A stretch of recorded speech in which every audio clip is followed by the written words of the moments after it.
Thank you. Good evening, and welcome to the Monday, June 22nd, Litchfield Board of Selectmen meeting. I'd like to call the meeting to order at 6:30 p.m. and ask everyone to please stand for the Pledge of Allegiance. I pledge allegiance to the flag of the United States of America and to the republic for which it stands, one nation, under God, indivisible, with liberty and justice for all.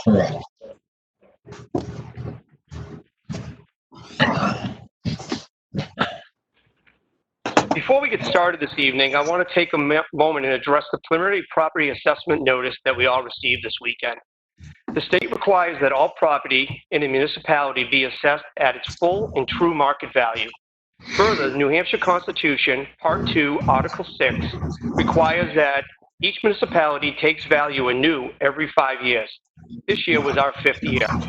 The town has no control over this action.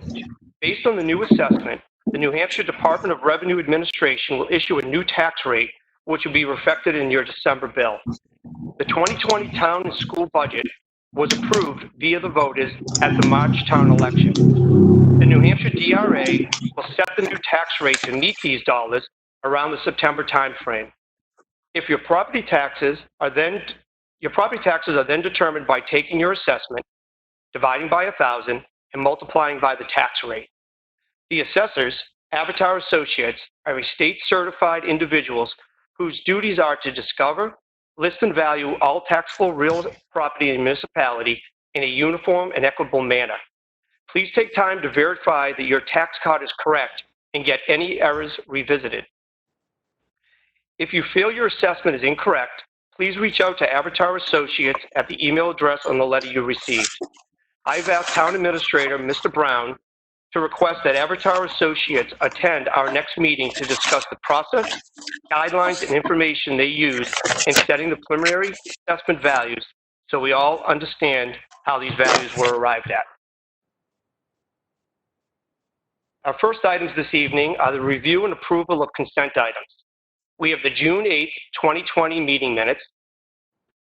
We have the accounts payable manifest of June 16th, 2020 in the sum of $430,679.58, and of June 23rd, 2020 in the sum of $25,298.80. We have the payroll manifest of June 18th, 2020 in the sum of $80,576.56, and June 25th, 2020 in the sum of $67,349.05. We have an abatement and an intent to cut. Are there any items members would like removed from consent? Hearing none, do we have a motion to approve? So moved. We have a motion by Mr. Leary. Second by Lascelles. Second by Mr. Lascelles. All those in favor? Mr. Leary? Aye. Mr. Lascelles? Aye. Mr. Lynch?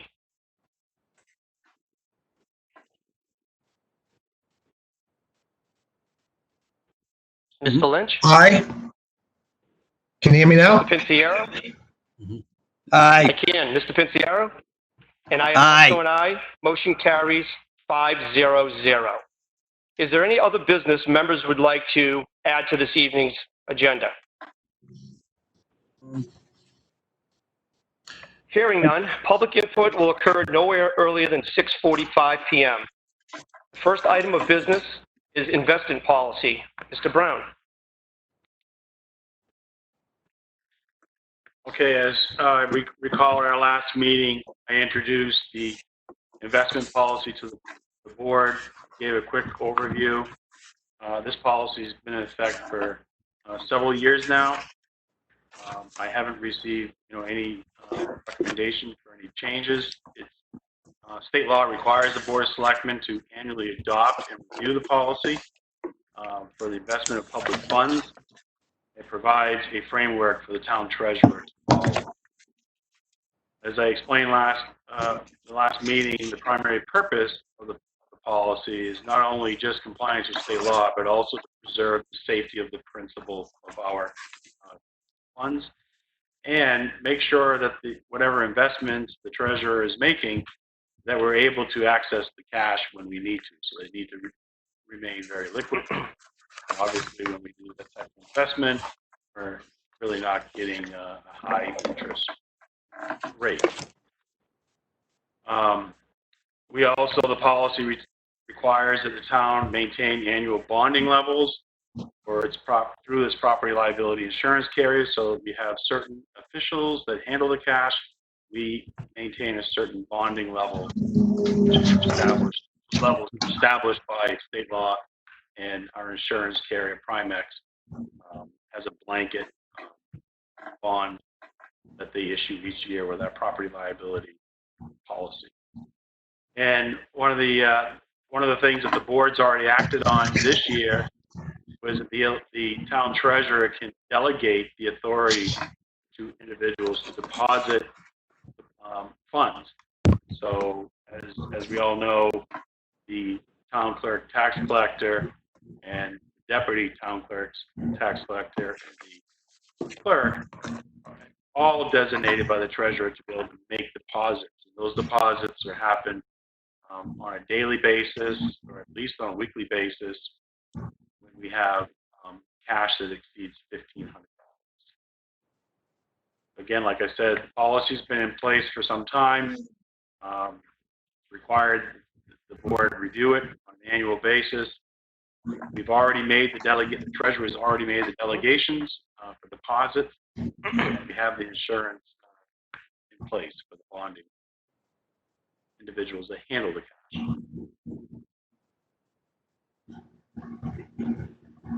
Gentlemen, do we have any changes, any comments on the investment policy?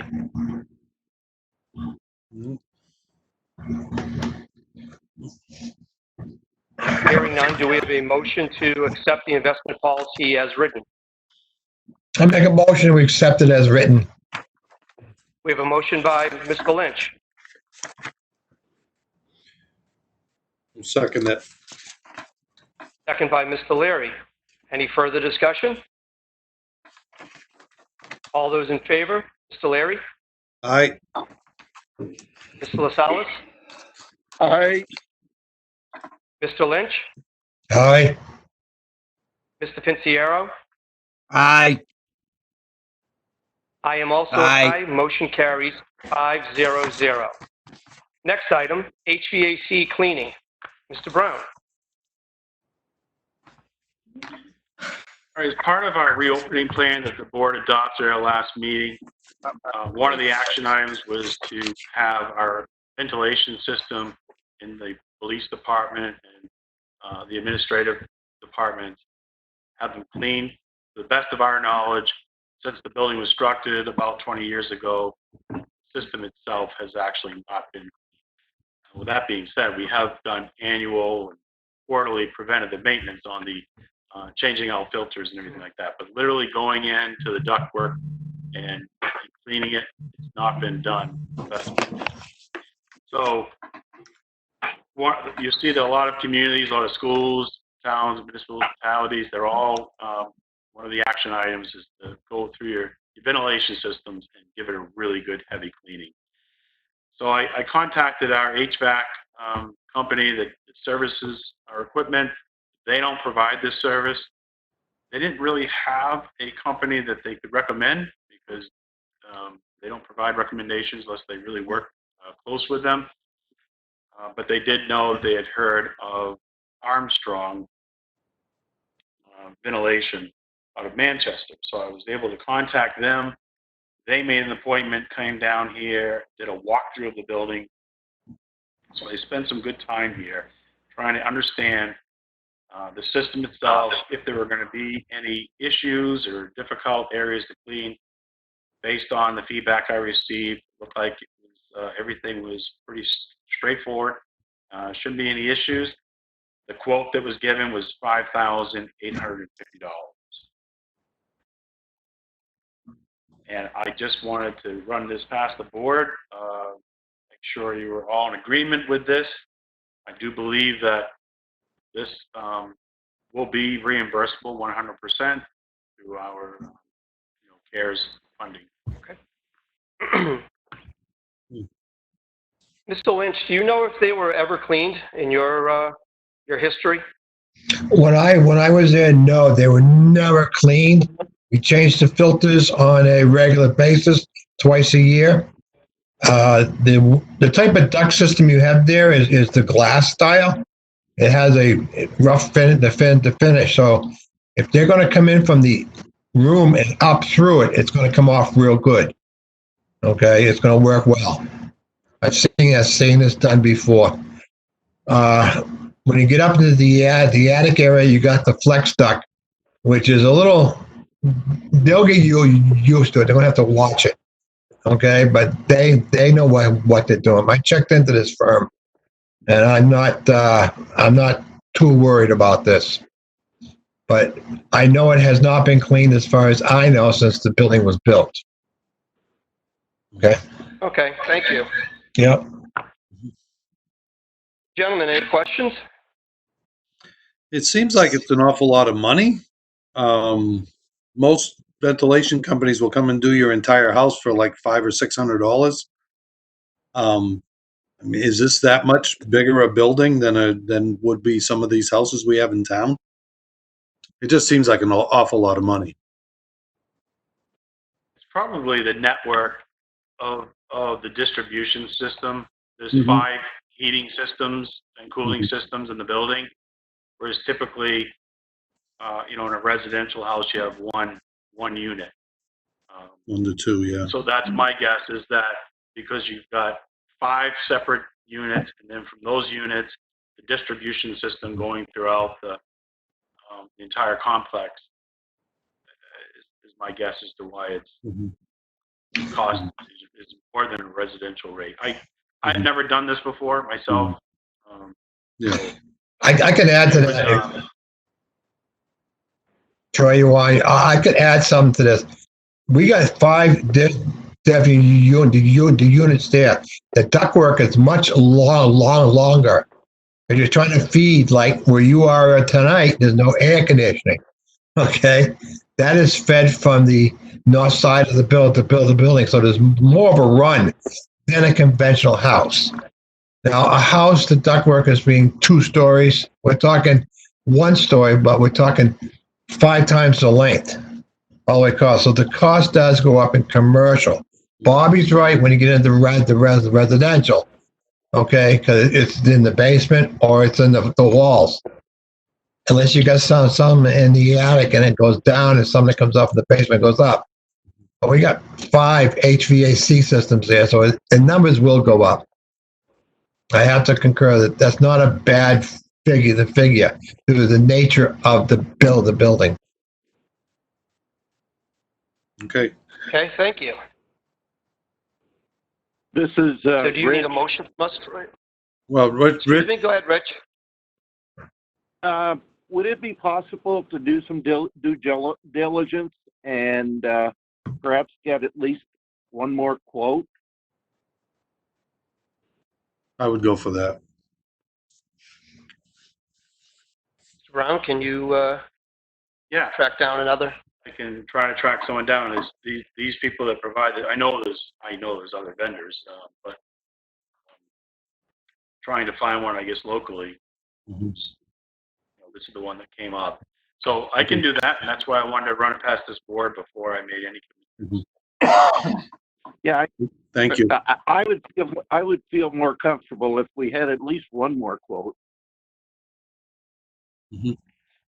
Likewise. Okay, Troy, if you could track down one of those vendor and see if we get a number from them. Okay.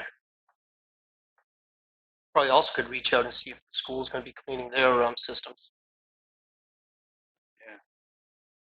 Maybe we can get a package deal. That'd be wonderful. Yeah, I think the school's going to be much more intense than the town hall. Oh, without a doubt. Hmm. Okay, so we'll move on to our next item, which is the 2021 budget process. Mr. Brown. All right, during this COVID-19 pandemic, things have obviously been a strange schedule for the Board of Selectmen, other boards and committees, and our town staff. Ever since the election, we've been in the COVID-19 situation. And as we all know, July 4th is quickly approaching. The Budget Committee, Selectman Leary confirmed, they've been already working on their budget schedule. And they're planning a very tight schedule for upcoming in the fall. And I've spoke with Chairman Cutter about it. The schedule is based on the fact that the town will be prepared to present their budget. I think the first meeting is October 1st.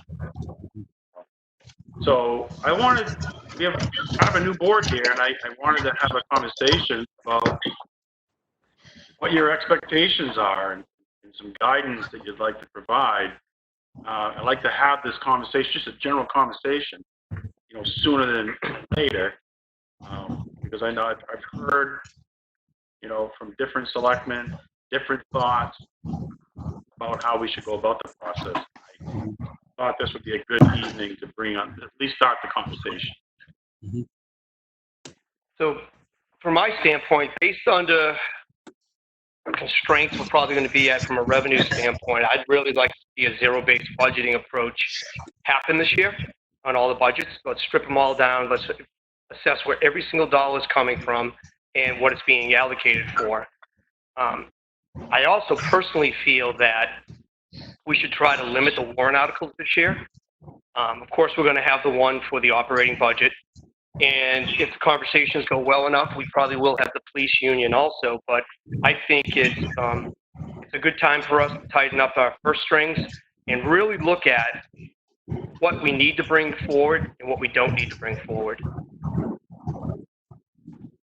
Anybody else have any input? I would agree with that. I think we don't know what's going to go on revenue-wise. It's very important that we have a very tight belt when it comes to making a budget this year, not spending anything we really don't need. They're already talking about projects with the CIP that they want to bring down the pipeline the next couple of years. And with the first inklings I'm getting from residents on the new assessments, it's going to be really, really tough to get anything through. So if we come in, like you say, with a zero-based budget, I think that would be in the best interest of the taxpayers. I agree. And, we don't know what's going to come forth out of the CIP. We have a lot of things that are being rolled up. Still need to have a town meeting on that, but we'll get some recommendations out of the CIP. But I think for this year, we should really limit the amount of warrant articles that will be in front of the voters. Correct. I totally agree with that. I was always a big fan of James Earl Carter, who did a zero-based budget back in the late 70s. So I will go along with that also. I think it'd be a great exercise. We've never done it in the past, so I think it'd be a good approach for us. What was that, Jack? I didn't catch what Jack was saying. No, I said I agree. Okay. It's all right. Forget it. Yeah, I like the headphones. Yeah, I don't want the dog barking, and I can't hear real well anymore. But they're styling. I got to get a set. Sometimes that's a blessing, Jack. I know. Really. Yep. Yeah, So I would agree. Between now and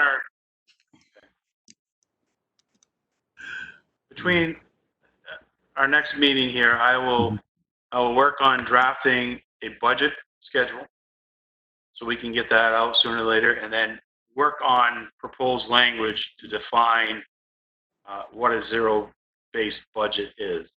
It doesn't mean that our budget's not going to increase $1.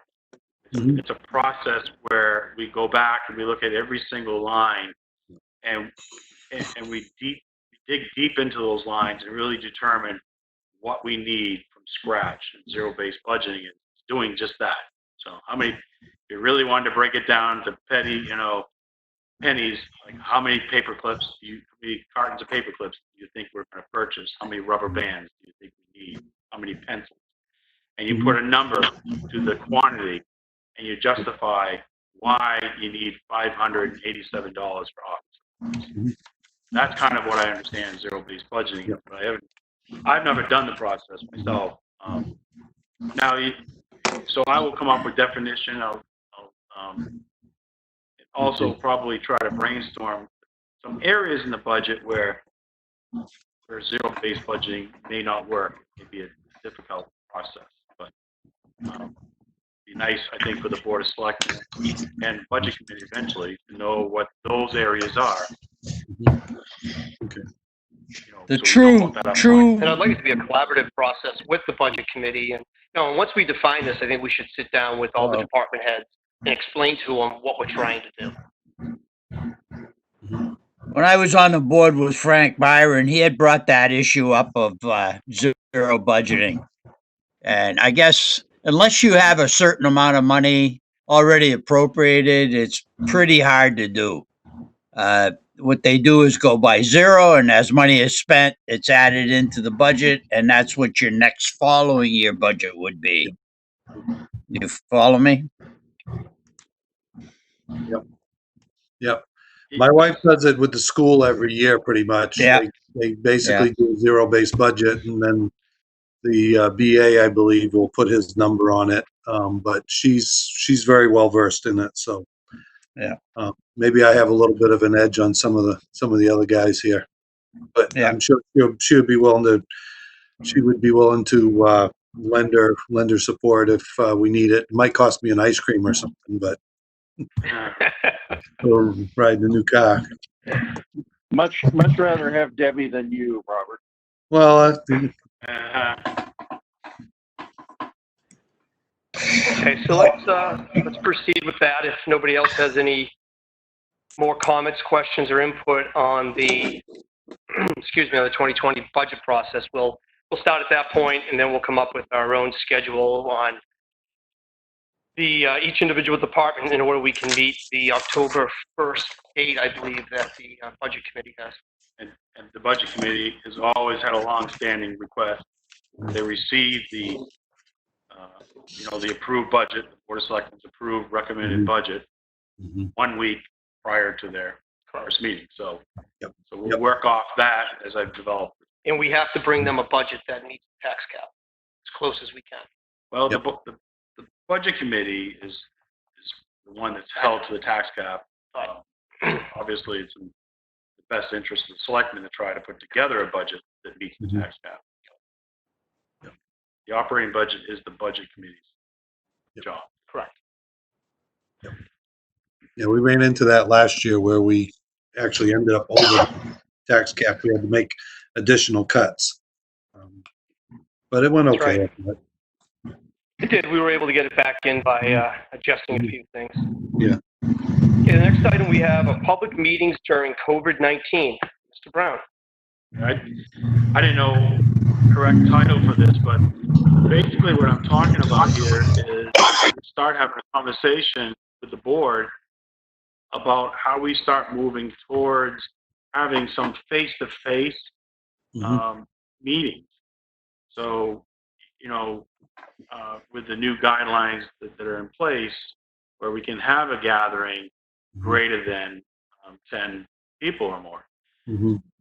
So, the guidance that we're still under is that it is recommended that we have a mask. We have right now the standing policy for the Board of Selectmen is that we wear masks in all the open common areas. And second, the biggest problem that I quickly discovered last week in talking with our emergency management team is room capacity. So in our reopening plan, one of the things that it's identified is that we go through our meeting rooms, conference rooms, and identify what the capacity of that room is with calculating or factoring in 6-foot distance requirement. So when I came into this room, not thinking I was going to have that big of a problem, I pulled out the 6-foot measuring tape and started doing a radius of 6 foot, I struggled to determine that we could have more than 8 people in this conference room and meet the capacity. So that, so for someone like the planning board, they have what, 7 members, and then typically they have presenters representing the property owner, and you got architects, you have engineers. They could easily have sometimes 12, 15 people attend one of their meetings. So I think there was a lot of hope that we would start having our meetings, face-to-face, normal type meetings again in July. And I don't believe that that's going to happen at this point in time, trying to meet the 6-foot distance requirement. And then you throw into the mix, that we have our mandatory mask in the common area. So I don't know. I just wanted to kind of talk to the board about this. I know that you're probably, the boards and committees that you serve on as liaisons, that you're being asked, when can we start meeting again? I'm sitting here, Chairman Weber was on the conference call last week with our emergency management team.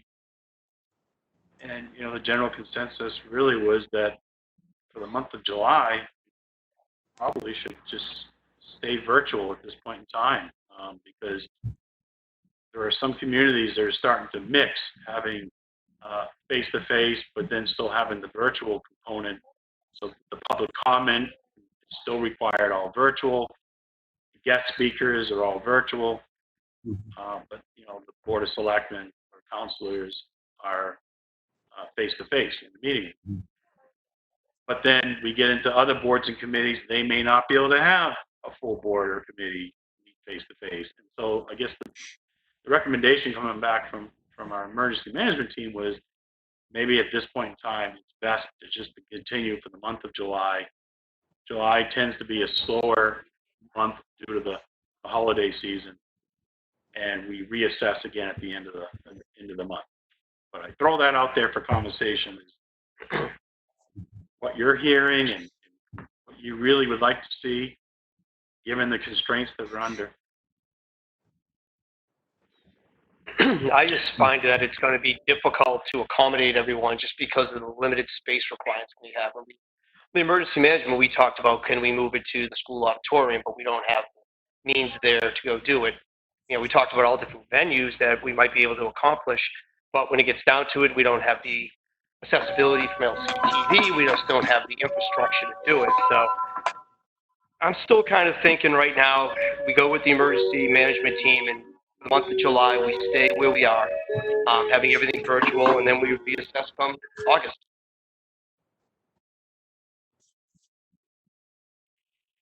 What are, I'm sorry, Steve, as far as, for instance, having it in a gymnasium, either Griffin or Dare Pond or wherever, and we couldn't have the cable TV from there? Well, if we think of Talent Hall, because it's probably one of our larger areas, the internet access that's down there doesn't have the bandwidth for us to be able to do the meeting or to even televise it from that location. So that immediately puts Talent Hall out. Then as we discussed it, it seemed like almost every spot that we spoke of had a limitation one way or another. We did mention like the auditorium, and we didn't get into gymnasiums, but I think in general when we talked about the auditorium,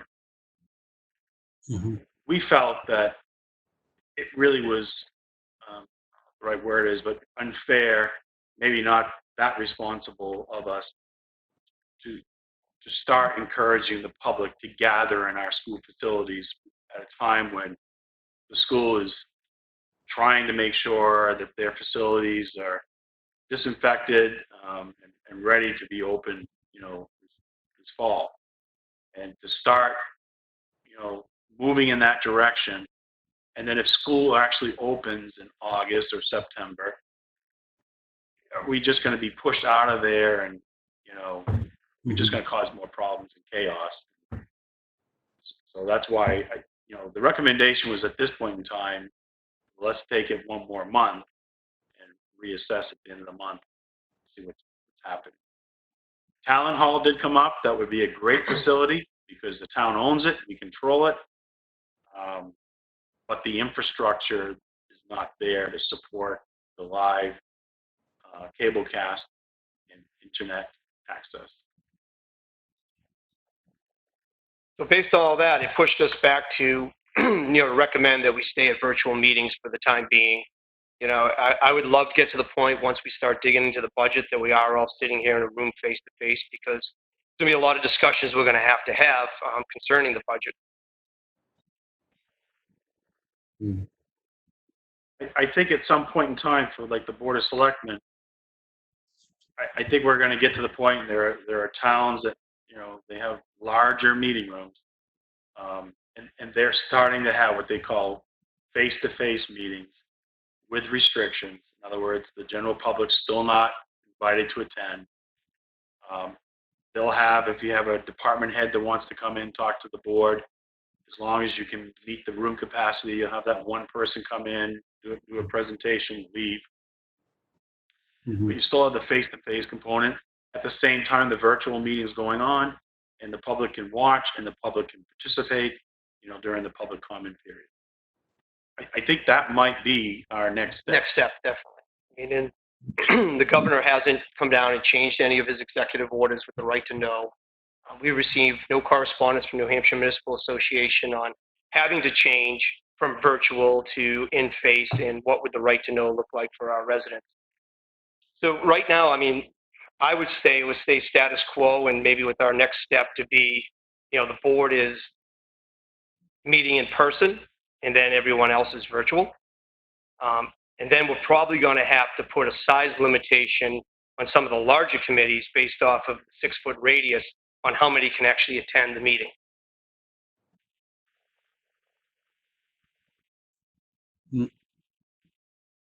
So for working sessions for budgeting and so forth, where we would have just the selectmen and perhaps department head and so forth, we could still do that, correct? No, once we have more than 3 selectmen together, we have a quorum, so therefore the public has to be invited. Oh, okay. Even for a working session? Correct. Can't they be invited by phone? We could, yes. Well, then we'd have plenty of. We were talking about. I'm sorry. Go ahead, Chuck. Okay. It's all right. Thank you. No, so that's what we're saying is by that point, hopefully we're at the standpoint where we're doing face-to-face and virtual. Yeah. So all of us would be in a room together, and everyone else would be connected to us via a WebEx virtual link. Yeah, I think that's what Jack was trying to say too. I think that's the way to go. We'll have us get together and the public can phone in or via computer or whatever. I think that's the way to go. We really should be together. Absolutely. I agree. With the capacity of that room, it would be the 5 of us plus Troy and the Litchfield cable guy. So what, maybe one other person at a time in Well, the they room? can still do it via remote. They've moved the cable equipment so they can still do it remote. So it'd only be the 6 of us that would be in the room. And Troy, I believe you did measure it out that the 6 of us could get in here and maintain We our have to pull these tables apart. Yeah, but we can still maintain the distance. We can still maintain it. So I was about 8 is where I struggled Okay. with, with that being, I don't think it's good, removing all those chairs back there, the stack of them, I don't think that's going to grab me any, not going to get me more seats. But I really believe this room's at about 8 person max. That's fair. That's fair.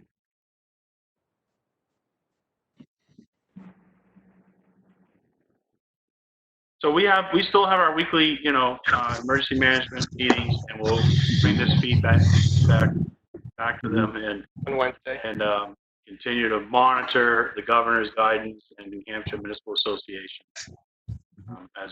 Like I said, I think everyone should fully expect the first step will be a mixture of person-to-person, and we'll still have virtual for guests to attend and the general public to attend. Agreed. And if we can coordinate, Rich, if we can coordinate the budget meetings, and I would fully expect that we're going to be there, where we can have, the time slot scheduled so the department heads come in, they do their presentation, they leave, the next department head comes in. So we should still be able to have face-to-face discussions with department heads as we review their budgets. Okay.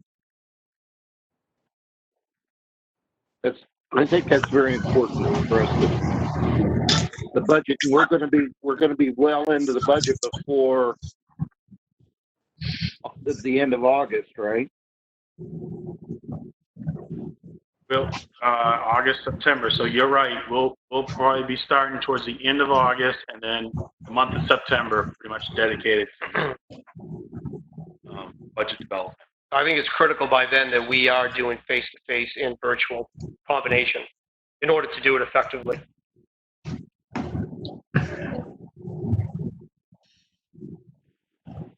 I agree. Okay, we'll bring it back, our discussion to the emergency management on Wednesday, and we'll advise everybody from the output of that. Okay. The next item is July and August Board of Selectmen meeting schedule. Mr. Brown. All right, I sent an email out to the board earlier last week, just indicating that my vacation plans right around the 4th of July, and it's scheduled so that the day that I would come back would be our first meeting, Monday, July 13th, and I'll be out for about a week and a half, so it'd be pretty difficult to put together the agenda and have everything scheduled, ready to go for your meeting on July the 13th. Talking with Chairman Weber, we thought maybe what we do is put together a schedule where we meet on Monday, July the 20th. That'd be our regular meeting. And then we hold July the 27th as a makeup meeting. We would get into August 10th, August 17th, and August 24th. And August 31st is almost weekly meetings there, but that's sort of aligning ourselves up with the budget review process. That's why you see them on a weekly basis. Pushing out the July 13th meeting, allowing some accommodation for my holiday, would allow an opportunity for the CIP committee, if they want to meet on the 13th. And they're meeting next Monday, and I believe they're trying to keep the momentum going. And if we wanted to kind of get into our monthly, a weekly meeting schedule towards the end of July and August, I think that they're going to want that July 13th date. Definitely. I mean, we're trying at the CIP to get everything closed up as quickly as possible, so we can get it all to National Regional Planning, so they can put all the data into the template that they use and spit back out the project timelines, and then we can start talking about, when do we allocate which projects and so forth, and get that to the point that we can bring it to a town meeting and eventually to the selectmen. So right now we were once a month, and now we're going to every other week.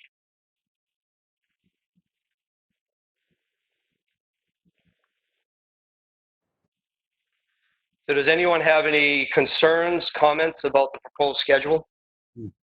So would that mean that we're not going to meet for over a month from tonight on?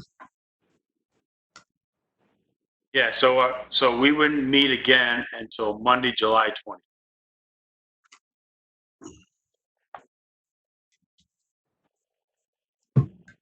That's quite. Chief, can you hear me?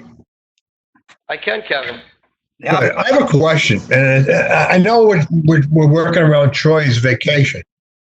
Well, we have a little girl on the other end, excuse me for saying it that way, the assistant administrator. Why can't she handle this while Troy is away? we're setting up a meeting. She's going to be on vacation the week of the 6th, as I will be too. So they both So you- come back on the 13th. So you're both off the same week, correct?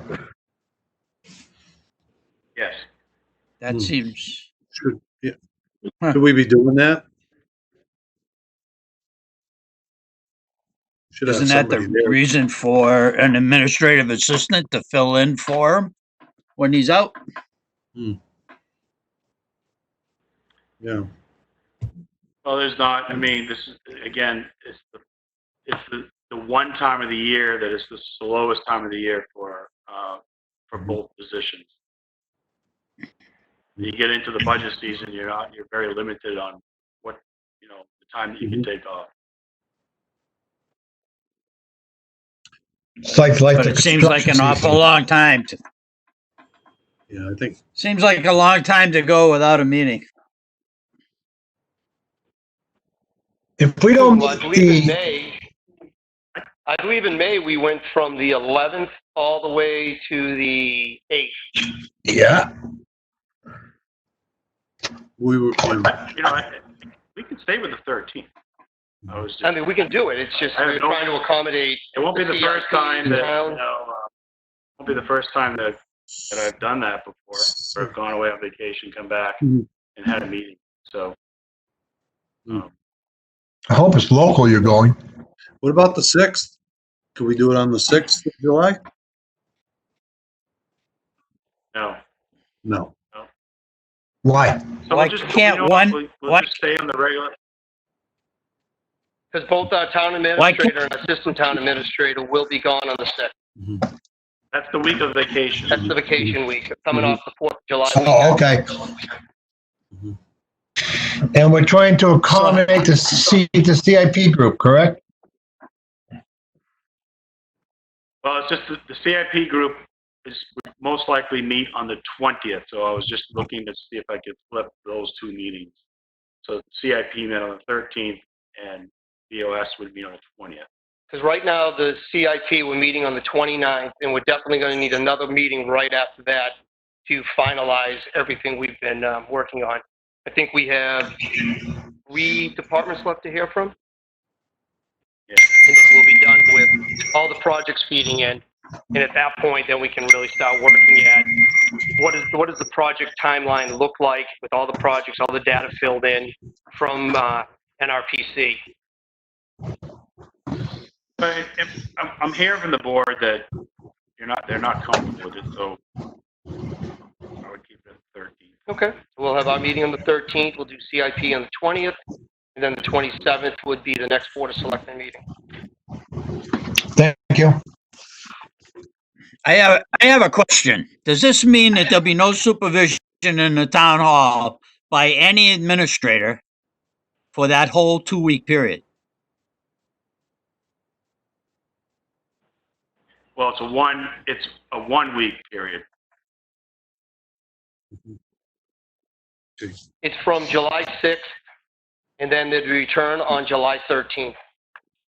We've done it before. We're a small workforce, so not the first time it's happened.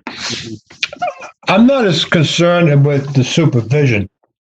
I'm more concerned about the meetings, okay? I think the 2 girls left in the office can handle the show due to the fact that there's very little people going into the office. The key point that's going to be brought up here, and there's more calls going into the town hall as we speak now, regarding the assessment. And that's what there's a lot of pressure put on them there. Donna's handling the phones, but she doesn't know all the answers. She may be the secretary to the assessor, that kind of stuff. But as Steve said from the beginning, we got to get this thing cleared and get it out. I was wondering what you wrote today, Steve, if that could be put on Facebook or the town website. So we really, and what the residents really need to do is we got to reach out to Avatar Associates, and request an appointment if there's something on their tax card that is not correct or something they want to discuss. We have no control over that from a town whatsoever. So, my guidance would be, let's put it on the website. Let's try to get it on the LCTV screen that, who to contact if you have any questions, about your new assessment. Mhm. And do the people know how to access their tax cards so they can see where they're at? Within the letter, it gave detailed step-by-step description on how to go and access it. But due to the limited accessibility to the town hall, on timely and stuff like that, could it be that we can send them an electronic copy of that to them if they have computer skills? Well, that's We've done that what in we the do now. past. You can send them electronic copy. We can Yep. fax it. We can mail it. Yeah, Very good. Mailing it? We have other means for it. I wouldn't Go mail ahead. it. I agree. Don't mail it. Yeah, don't mail it. My concern is not supervision as in how you're thinking of it, Kevin. What I'm thinking Okay. is someone coming into town hall or notifying town hall and they want to speak to somebody in authority. There's no one there other than Donna and Heather. Okay. Both of our administrators will be gone for a week. That's what I'm trying to say. Okay. I thought it was 2 weeks, but we're talking 1 week. Mhm. Yeah. Maybe in the future, we'll think about that. Like I said, I've been out the same time before with Mhm. the assistant, and it hasn't been a problem. It's a very slow time. Isn't this the 4th of July? Isn't this our Yeah. first venture with 2 administrator, an assistant, and an administrator? Isn't this the first year that we've had that? Technically, had- yes, did but we did have it a- last year, I he was guess? Financial director. No. Right. So questions Yeah, we were did- answered by her if they came in, right? They would be, or So- Heather, or Donna. Donna. Mhm. Mhm. Depending on the question. Depending on the question is the key. Yeah. What Jeff, I'm saying is you maybe want to think about it next year is making Yep. your vacations different so that they're staggered. That's my Yep. point. thank you. Good. Jack is bringing up a good point there for the future. Yeah. But right now we're going through this building 19, I call it, and all this stuff is more stress for them at the town hall Mhm. because no one can really walk in and solve a problem and go out. It's all about time delay. Mhm. So, Jack, you're right. Next time, they're going to have to schedule definitely, I feel. Okay, let's at least keep one administrator there. Okay? For this year, it's water over the dam. Let's go.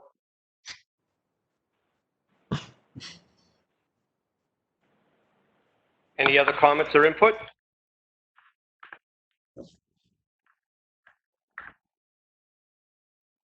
Okay, hearing none. Administrator report, Mr. Brown. Yeah, I do not have anything to report this evening.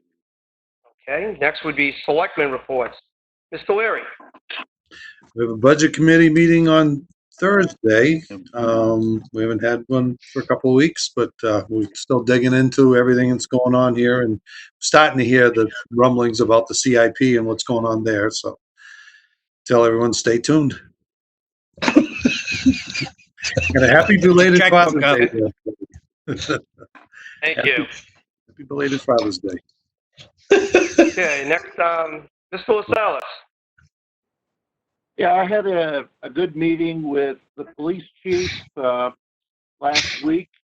Mhm. Kind of cleared the air based upon his and my comments of the last selectmen's meeting.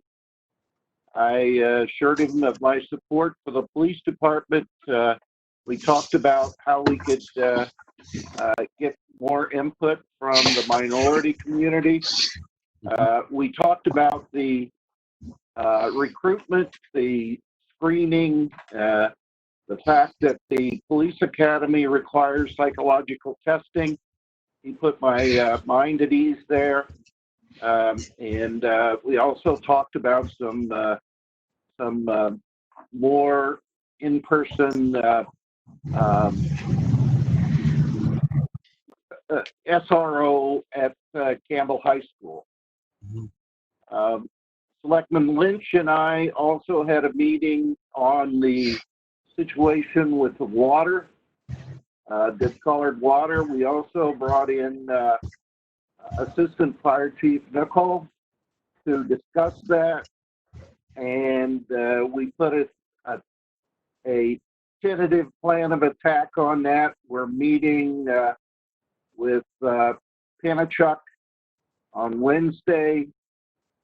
I also had a discussion with a citizen who is going to help us to build a database to help track issues with water.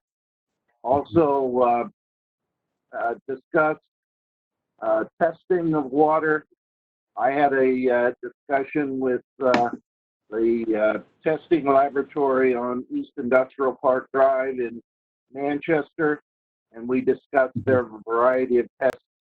And it seems like they're very cost effective, and they would give us, if it required it, they would give us some sort of volume discount. So that's about all I have to report. You've been busy. Okay, thank you. Mr. Lynch.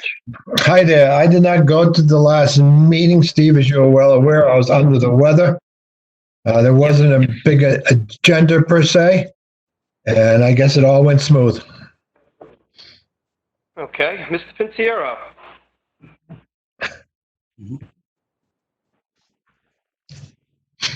I think you're muted, Jack.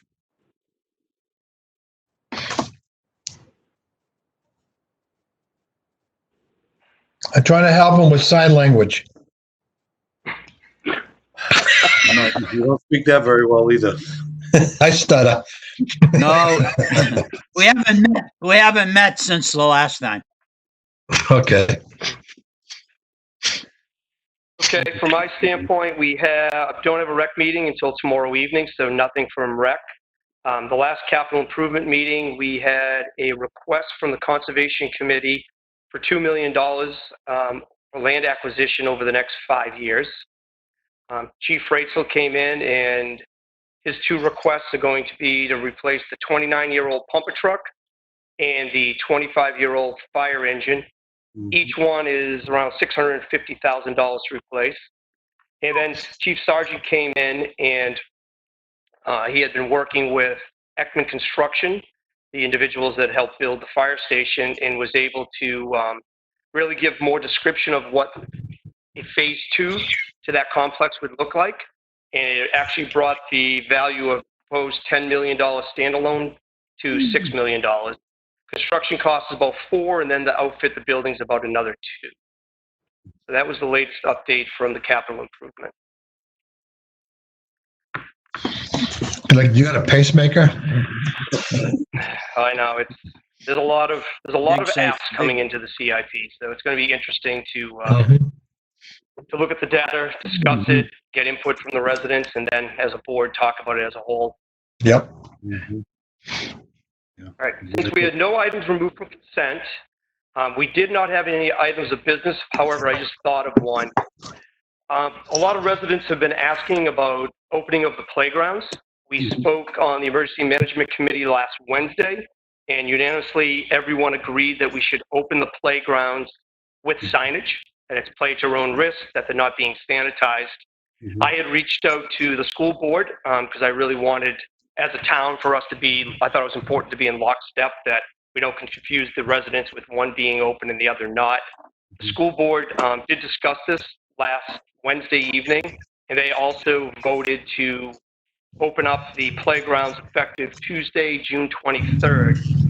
My personal opinion is I think we should open them from a town standpoint. We as a board, since we closed them together, we need to open them together. So what does everybody feel? Open them up. I concur. Open them up. So everybody Open 'em is, everyone feels good opening them up with signage? Correct. Yes. Yep. Yep. All right, so, all right, I'll let the rec commission know, and effective tomorrow, playgrounds will be open with signage. I think it's something our community really needs. Yeah. I have one more item. Uh-oh. Sure.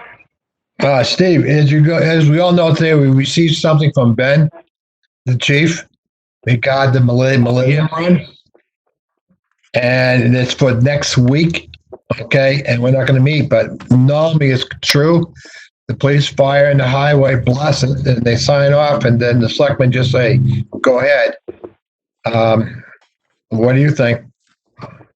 I believe we actually discussed this at an earlier meeting, and we were all in agreement, based on the way that it was presented, that, we all agreed to go ahead and have it. So if nobody has any, objection, I'll sign the permit, and then they'll be good to go next weekend. Okay. Is that the one that the police and the fire run together? No, that one's in October. This is Okay. one from the Millennial. I think it's a running group. They have a staggered start, I believe, at Sawmill, and then it goes, Troy, into Manchester, I think it's the loop. Yeah, a little loop. Little loop, and then it goes into Manchester, I think part of Londonderry, and then, or finishes in Londonderry. And it's going to get priority to Litchfield residents, I understand. First, yes. Yeah. So, and that's why we thought it was a good event. Okay. After everybody's been sheltered in, get out there, enjoy the fresh air, and get some exercise in. Yeah. Well, somebody can run for me. And me. I'll chase you. I'll run. That's all right. Take the side by side. We have no other items on our agenda this evening other than a non-public session. Steve, Yes, Steve. yes. The library. How about the library? Opening it up? Yes. Well, that's under the library trustees. Correct. Okay, so we have no control over that. Correct. No, we do not, and that's been a regular discussion at the emergency management meetings on Wednesdays. And as we get more and more guidance that comes in from the governor and New Hampshire Department of Health and Human Services, that's when we make those decisions. So we can ask the question again on Wednesday what they think the time frame would look like, or what are the gating items that they need to see before they open it. How about a 4th of July parade? Personally, I think it'd be a wonderful idea. Is the That's governor something allowing else it? that we can, and that's something else we can bring up with the emergency management on Wednesday just to see what their input is on it. Is the governor allowing them now? I believe when he lifted the stay-at-home, that got lifted also. Okay. I did see today that the state fire marshal is issuing firework permits for the 4th of July. Nice. So, as long as this drought doesn't shut anybody down from having them. Yeah. I'd like to see a parade. Yeah, I think so. At least on I do too. Albuquerque. Mhm. I think Albuquerque would be the perfect place to do it. Bob and I will drive by your house. Hey, we won't say anything. Yeah. Yeah. Yeah. Well, Okay, we'll bring that up on Wednesday. yeah. Thank you. Now, we won't have another meeting before the 4th of July, right? Correct. No, we won't, but I don't think, do we need to vote to say yes or no to a 4th of July parade? I think we could endorse it if somebody decides. So moved. So moved. I think I'll second it. It's been under the, Oh, boy. okay. I'll Rich second made it, the Richard. motion and Jack seconded. Okay, so we had a motion by Mr. LaSalle, a second by Mr. Pinciero. All those in favor, Mr. Leary, Aye. Mr. LaSalle, I would, Mr. Lynch, Aye. Mr. Pinciero. Aye. I am also an aye. Motion carries 5-0-0. Yep. So I will let the emergency management know they have the support of the Board of Selectmen. Okay. I would still recommend wearing the masks, or Yes. something like that. Try to keep But, 6 feet. yeah. Yeah, if they're outdoors and they're wearing the masks, then that would be good, and keep a little distance, yeah. You know, we can Yeah, we'll highly do it. recommend it. We Yep. can't come down and say it's mandatory based Yep. off of what legal told us. We can only do that on town property. Correct. But we could really push it and say, hey, we highly We own the recommend right that of you way. wear a mask and you try to maintain 6 feet spacing Yep. from family to family. Yep. We own the right of way. Let's not go there. Okay, we have no items of business other than non-public. We have 3 non-publics under RSA 91A:32A, compensation of an employee. We have 2 under RSA 91A:3:2A, hiring of an employee. We will only come out of non-public to adjourn the meeting. Do we have a motion to go into non-public? So moved. We have a Second. motion by Mr. Leary. Roll call, Mr. Leary. Aye. I think Rich Mr. seconded. Lascelles. Aye. Mr. Lynch. Aye. Mr. Pinciero. Aye. I am also an aye. Motion carries 5-0-0. We are now in non-public. Thank you to everybody for tuning in, and I hope everyone has a pleasant evening, pleasant 4th of July, and stay safe. Definitely. All right, Steve, I'll make you the host